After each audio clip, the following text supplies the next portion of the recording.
Bom, nós somos o grupo 1, composto pelos alunos Brenda Benevides, Camila Martins, Mariana Sabino, Michel Silvestre, Natália Fernandes, o Oliver Gomes. Temos o professor Breno como orientador da nossa disciplina de Física 3, e nós estaremos apresentando a nossa atividade inovadora, que é o seminário. O nosso tema é o tema 1, que fala sobre capacitância e as aplicações dos capacitores. Antes de começar a falar sobre o tema em si, eu acho importante a gente explicar o que seriam os capacitores. Basicamente, eles são dispositivos que são utilizados para armazenar determinadas quantidades de carga elétrica dentro dele. Eles são bastante utilizados em diversas aplicações tecnológicas e, se você for analisar, é bem raro você encontrar algum circuito eletrônico que não tenha esse tipo de dispositivo dentro dele. Os capacitores, eles levam pouco tempo para serem carregados, mas a sua descarga é muito rápida. Por isso, vários eletrônicos que precisam de grandes intensidades de corrente usam os capacitores. E o primeiro exemplo é a câmera fotográfica, pois só um capacitor pode fazer um descarregamento de toda a carga elétrica no bulbo do flash, tanto em câmeras que têm o capacitor dentro do próprio corpo, como os que têm o capacitor no corpo do flash. No corpo do flash tem pilhas, porém as pilhas não são capazes de fornecer toda a energia de uma vez para a lâmpada do flash.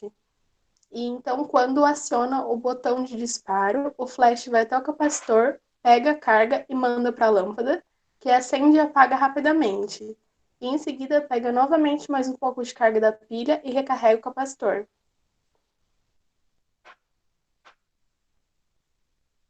O segundo exemplo são os motores monofásicos, como por exemplo o de um ventilador, que a corrente de partida desse equipamento não é suficiente para gerar o movimento do rotor, então é preciso a carga auxiliar do capacitor.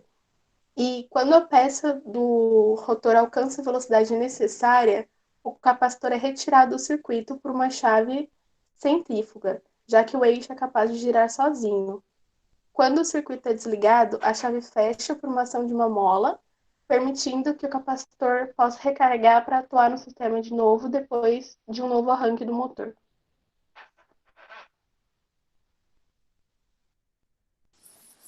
A estrutura do capacitor. Eu vou dar um exemplo do capacitor eletrolítico. Ele é feito com duas folhas de alumínio, uma folha com carga positiva e a outra negativa. Entre essas folhas fica uma camada de óxido de alumínio. Elas são enroladas e molhadas em eletrolito líquido e depois é colocado uma base de alumínio com os terminais de conexão e as liquetas de alumínio, que entre elas tem uma base de borracha que depois é envelopado com um plástico biodegradável.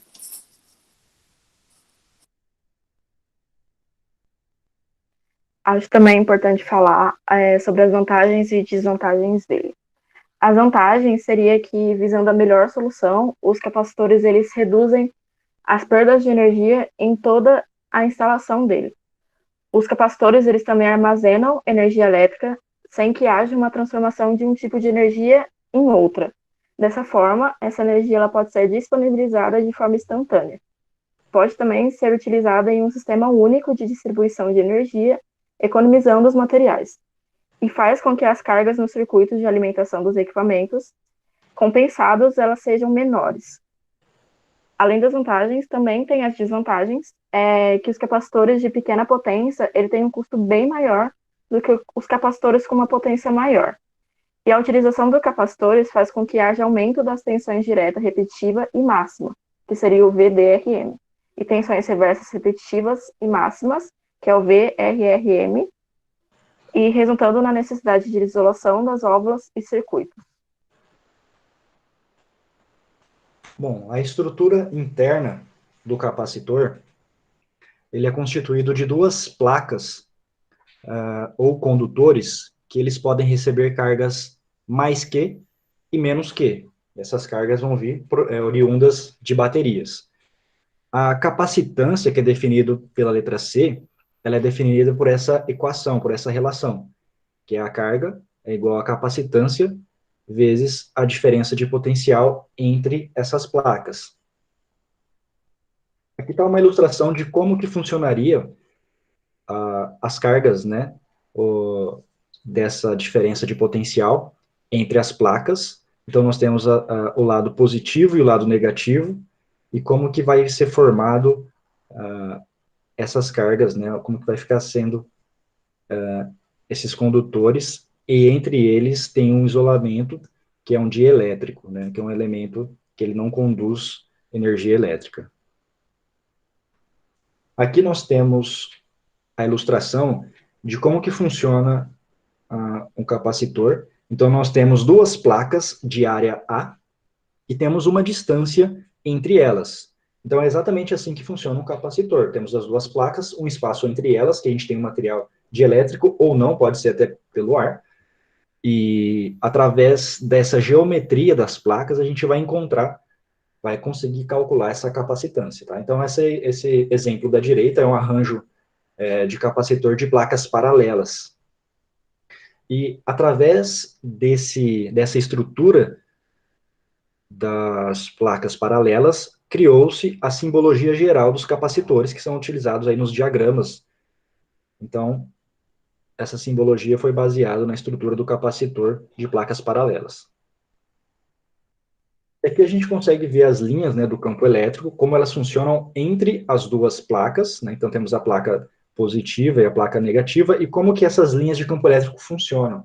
Ali, mais ou menos na parte do meio delas, elas são muito equilibradas, são mais organizadas, e já nas pontas existe aí uma desuniformidade entre essas linhas do campo elétrico.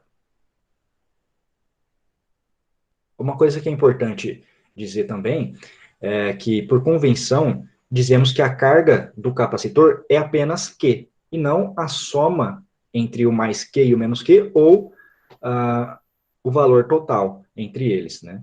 O valor total do capacitor, ele sempre vai ser zero, mas, por convenção, utilizamos que a carga do capacitor é Q. Como as placas desse condutor são feitas de materiais condutores, né, materiais elétricos, condutores de materiais elétricos, todos os pontos dessa placa, eles são equipotenciais, que isso significa que todos os pontos, eles vão estar no mesmo potencial elétrico.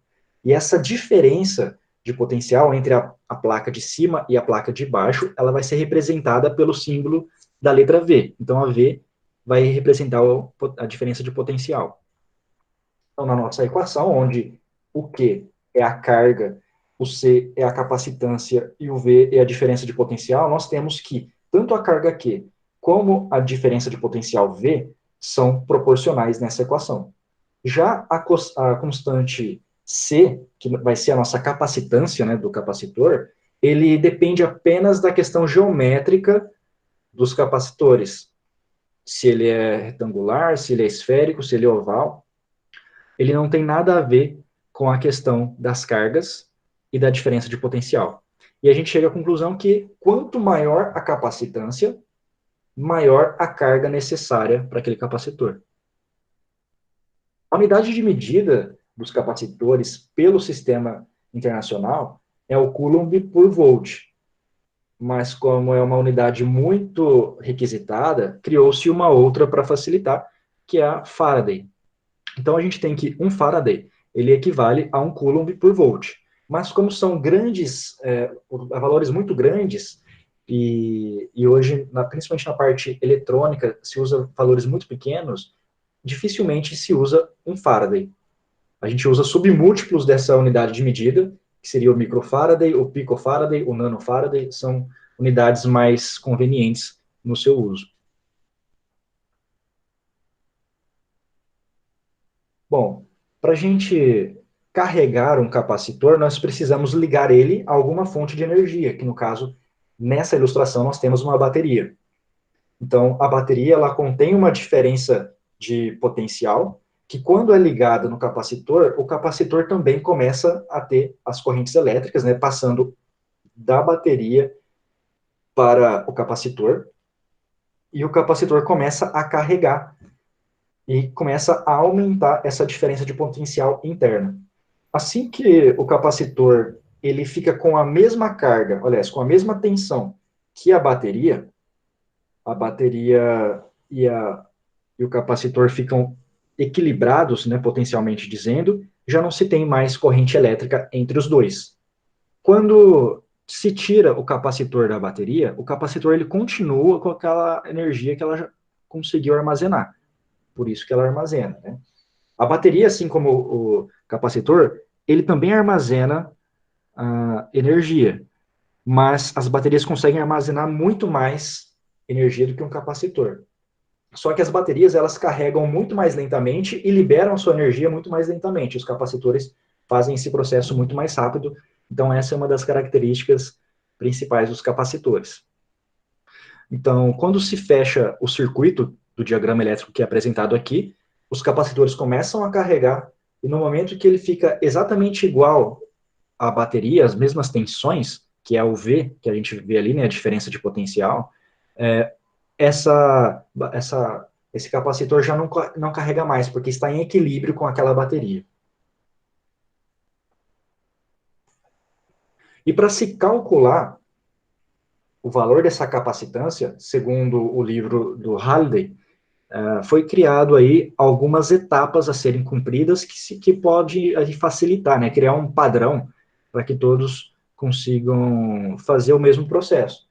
E aí ele listou essas 4 etapas que ele fala que a capacitância ele pode ser determinada. Então, primeiro, supondo que uma carga Q foi colocada nas placas. Segundo, calculando o campo elétrico E produzido por essa carga, e aí, utilizando a lei de Gauss, que a gente já tem utilizado em outros momentos. Terceira etapa, usando o campo elétrico E para calcular a diferença de potencial entre essas placas. E a quarta etapa, calculando C, né, que é a própria capacitância, a partir da equação que a gente já visualizou, que é a carga é igual à capacitância vezes a diferença de potencial.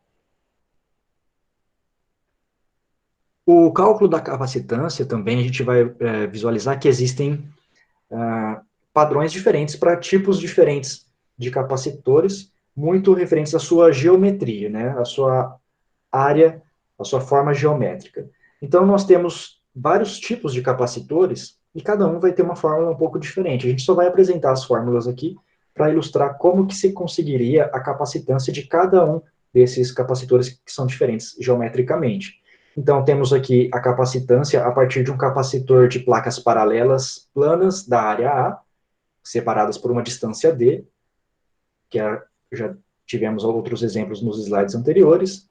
Temos a capacitância de um capacitor cilíndrico, formado por 2 cascas cilíndricas coaxiais de comprimento L e raio AB. Então, aqui é algo mais cilíndrico com raios diferentes, temos raios diferentes. Temos também a capacitância de um capacitor esférico, aqui formado por 2 cascas esféricas concêntricas de raios AB, então também uma esfera com raios diferentes. E temos a capacitância de uma esfera isolada de raio R, então temos um único raio, e aí temos as equações. Bom, esse foi o nosso conteúdo, parte de capacitores, e a capacitância e a aplicação dos capacitores, as nossas referências utilizadas. Agradecemos a atenção. Muito obrigado.